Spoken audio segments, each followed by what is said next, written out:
Assalamualaikum warahmatullahi wabarakatuh. Banyak dari kita yang kebingungan dengan yang namanya masalah rezeki atau ekonomi. Namun di dalam Islam sudah diatur bagaimana cara kita bisa membuka pintu rezeki selebar-lebarnya. Dan caranya cukup mudah. Salah satu amalannya yaitu membaca surat Al-Waqiah sebanyak 14 kali setelah sholat asar atau di waktu sholat asar.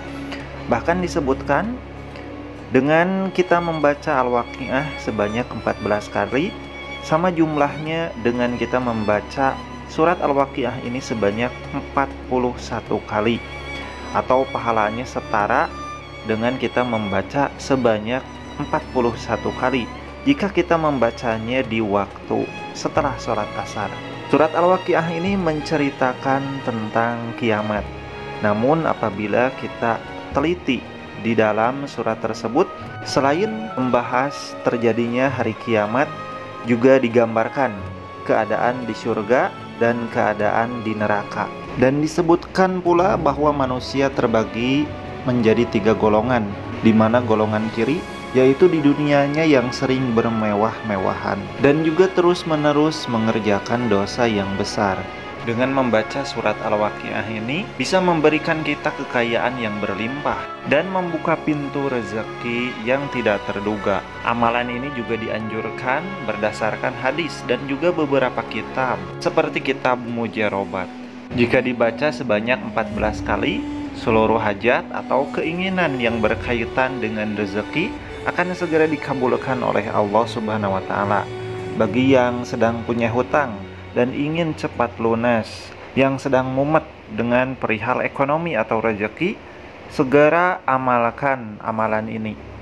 Dan sebagai informasi saja, banyak orang yang sudah kaya atau orang kaya yang membocorkan rahasia amalannya hanya dengan membaca surat Al-Waqiah ini.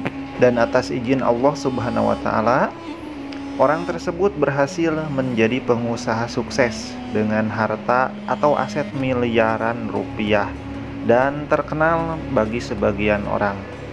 Mungkin teman-teman juga sudah mengetahui karena beritanya juga masuk di beberapa berita nasional. Adapun efek psikologis yang langsung bisa dirasakan setelah membaca surat Al-Waqiah ini adalah hati kita langsung menjadi tenang. Apabila kita uraikan ayat per ayat arti dari surat ini akan membuat kita lebih bersyukur, lebih optimis dalam menjalani kehidupan, dan percaya bahwa rezeki itu dijamin oleh Allah Subhanahu wa Ta'ala. Dan apabila kita membayangkan kejadian hari kiamat yang sangat dahsyat tersebut, tentu tidak apa-apanya dibandingkan dengan masalah yang sedang teman-teman hadapi saat ini. Akhirnya kita lebih berpikir positif. Efeknya, rezeki pun akan terbuka dengan mudahnya. Akhir kata, terima kasih sudah menonton. Semoga video singkat ini bisa bermanfaat bagi teman-teman semuanya. Ikuti terus video berikutnya. Wassalamualaikum warahmatullahi wabarakatuh.